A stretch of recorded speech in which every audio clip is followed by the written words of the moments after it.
Best 3 ways to have deep meditation. 1. Create a sacred space. Designate a quiet, clutter-free area in your home solely for meditation. Make it comfortable with cushions or a mat.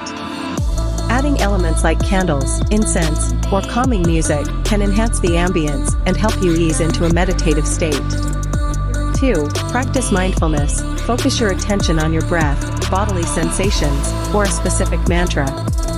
Whenever your mind wanders, gently bring it back to the present moment, without judgment. Consistent practice of mindfulness trains your brain to become more adept at staying focused and present. 3. Try guided meditations or visualization. Utilize guided meditation recordings or apps that lead you through relaxation exercises or visualizations.